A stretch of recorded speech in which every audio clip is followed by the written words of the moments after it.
Assalamualaikum warahmatullahi wabarakatuh. Alhamdulillahilladzi an'ama 'alaina bil Islam wa nusalli wa nusallimu ala khairil anam nabiyina Muhammadin wa ala alihi wa sahbihi ajma'in. Amma ba'd. Jamaah yang Ramadan rahimakumullah, alhamdulillah kita memasuki malam yang ke-11. Menandakan kita sudah melaksanakan puasa selama 10 hari. Jadi kita puasaan sudah 10 hari, dan untuk tarawih malam hari ini sudah 11 malam.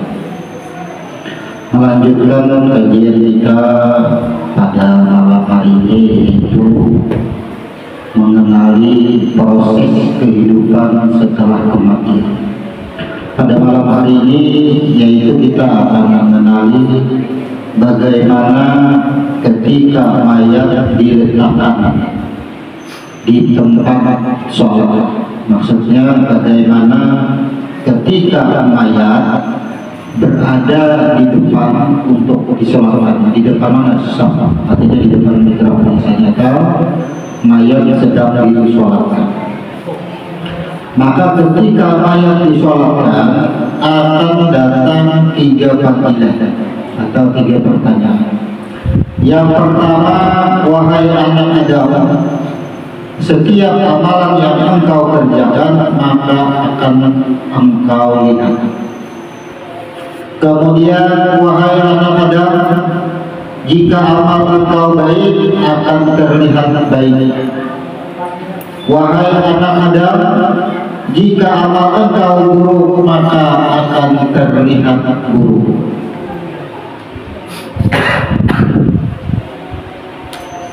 Disinilah yang dimaksud dengan di dalam surah Al-Zalzalah, yauma idzi yasdurun nasu asqatan li ra'amalahu wa may ya'mal misqala dzarratin khairan yara wa may ya'mal misqala dzarratin sharran yara. Jadi ketika mayat disolatkan berada di tempat sholat, maka seketika itu datang panggilan atau pertanyaan. Wahai anak Adam, setiap amalan yang engkau kerjakan maka akan engkau lihat. Yang baik terlihat, yang buruk terlihat. Maksudnya seperti apa? Inilah yang kita katakan sebelumnya, bahwasanya apa saja yang kita lakukan, mulai kapan? Mulai kita akil balik. Jadi kalau bibinian itu, kalau perempuan itu, ia mulai memiliki catatan hidupnya, baik buruknya ketika ia memulai haid. Jadi awal haid itu adalah seolah-olah ia sudah mencetak buku sendiri. Ya kalau bibinya itu, kalau perempuan itu sekitar paling cepat mungkin umur 9 tahun ada yang sudah haid. Nah itu sudah terhitung, itu sudah segala perbuatannya baik buruknya nanti akan diperlihatkan. Kalau latihan dari suara tidak ganda atau mimpi basah, itu sudah ada catatan. Segala perbuatannya mulai saat itu dan seterusnya akan diperlihatkan nanti ketika ia hidup setelah kematian. Kemana kita hendak buka, kemana kita hendak merahasiakan segala kelakuan kita ada misi.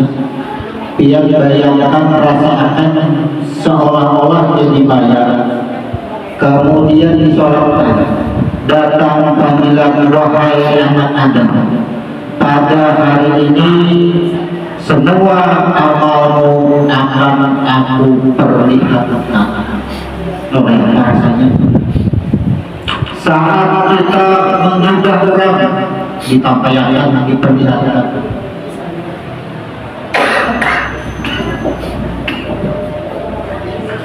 Saat kita membenci seseorang, diperlihatkan. Walaupun Ketika kita walaupun ketika kita memberi seseorang tidak tampak, tapi hati kita tercatat, tampak semua. Nah di sini ada satu cerita. Jadi cerita ini fakta. Ada cerita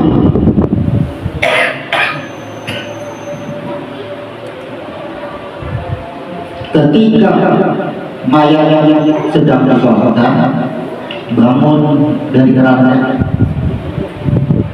Jadi posisi imam sudah Allahu Akbar membaca Fatihah, belum tutup Fatihahnya bangun mayatnya. Ya belum jadinya imam terabahan semua. Nah jadi hal ini kejadian yang nyata, tapi orangnya sudah almarhum, meninggal sudah orangnya. Karena orang ini semasa hidupnya latihan, tapi kelakuan bibinya bahasa kita apa? Kecil, mincong. Jadi setelah ditanya, ternyata ia diperingatkan kelakuannya semasa hidup. Apa saja kelakuannya, kodratnya laki-laki, tapi pekerjaannya bibinya, bahkan fisiknya menyerupai bibinya juga fisiknya. Tuh. Maka disinilah bahwasanya banyak lagi yang meneliti bagaimana sih orang mati itu sebenarnya. Ternyata semua proses dilalui itu sesuai dengan kelakuan kita ketika kita masih hidup.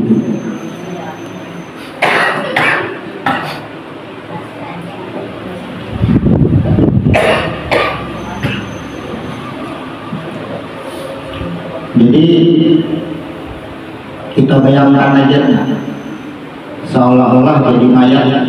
Bisa bayangkan orang rapi sembahyang, baca Fatihah, baca sholawat, baca doa. Kita rapi juga, ditakuni, ditanya, rapi juga kita bergelut dengan pertanyaan-pertanyaan itu. Kayak apa kita rasanya itu di situ? Adakah yang bisa kita rahasiakan, kita tutupi? Kalau bisa, mungkin orang yang menyaksikan tidak bisa menyaksikan, tapi saat itu akan merasakan bagi seorang mayat waktu sembahyang. Jadi kalau kita berpikir konsep Ramadan ini adalah menghapuskan segala apa yang sudah kita lakukan itu yang menjadi dosa. Di Ramadan ini pas momentumnya Allah memberikan jaminan keampunan daripada melakukan sesuatu amal ibadah itu dengan rajin tapi tidak bisa memelihara sikap hati kita, sikap jiwa kita, tampak jiwa kita. Kalaupun kita tampakkan kehidupan secara zahir dengan baik, sholat, puasa dan sebagainya, apakah kita bisa menutupi kelakuan hati kita? Semuanya akan tampak. Makanya dia Tuhan, aku tidak memandang rupa atau jasa engkau, nah aku pandang hatinya. Maka disinilah yang dimaksud, apapun pekerjaan kita, hati kemudian diikuti oleh zahir, tambah parah nantinya akan tampak semua. Itulah prinsip hidup. Di Ramadan ini mulailah kita mengkaji diri kita yang sebelum-sebelumnya kita lupakan semuanya dengan cara mengharapkan ampunan Tuhan, melaksanakan puasa di siang hari, jaga konsep puasanya, jangan sampai puasa itu hanya mendapatkan haus dan lapar. Apabila puasanya hanya mendapatkan haus dan lapar, maka konsep keampunan itu tidak jalan. Malamnya kita mengerjakan sholat, mendirikan sholat, memperbanyak sholat sunnah. Jadi supaya diampuni. Kemudian setelah Ramadan nanti barulah kita pelihara, karena kita sudah mengetahui kayak apa rasanya orang mati. Setelah Ramadan ini kita jaga terus sikap kita dan seterusnya. Jangan di Ramadan saja. Konsepnya yang pertama, Ramadan ini harus kita benar-benar pegang. Puasa, sholat sunat diperbanyak, 10 malam terakhir hiduplah di malam Lailatul Qadar. Nah, makanya di malam Lailatul Qadar itu 10 hari terakhir nanti akan ditutup dengan zakat fitrah. Kenapa? Karena sidang-sidang ketika nanti yang kita hadapi urusan sholat, urusan harta, kemudian urusan umur dan urusan ilmu. Maka jadi segala yang berkaitan yang akan menghambat kita nantinya di kehidupan yang akan datang, segeralah kita tentukan sikap dari sekarang untuk mendapatkan ampunan Tuhan. Mungkin demikian yang bisa kita sampaikan pada tausiah Ramadan malam yang ke-11 ini. Semoga kesempatan Ramadan ini yang tersisa hanya 20 hari lagi. Jadi kalau tarawihnya tersisa 19 malam. Kita manfaatkan momentum Ramadan ini tidak hanya sebagai ketaatan dalam bentuk karena alih pilihan kekawanan keluarga dan sebagainya sembahyang, tapi murni karena iman dan keikhlasan kita, iman wa ihtisaban. Itu dasar kita menggawi puasa dan menggawi ibadah di bulan Ramadan ini. Demikian, subhanallah wa bihamdika asyhadu an la ilaha illa anta astaghfiruka wa atubu ilaik. Assalamualaikum warahmatullahi wabarakatuh.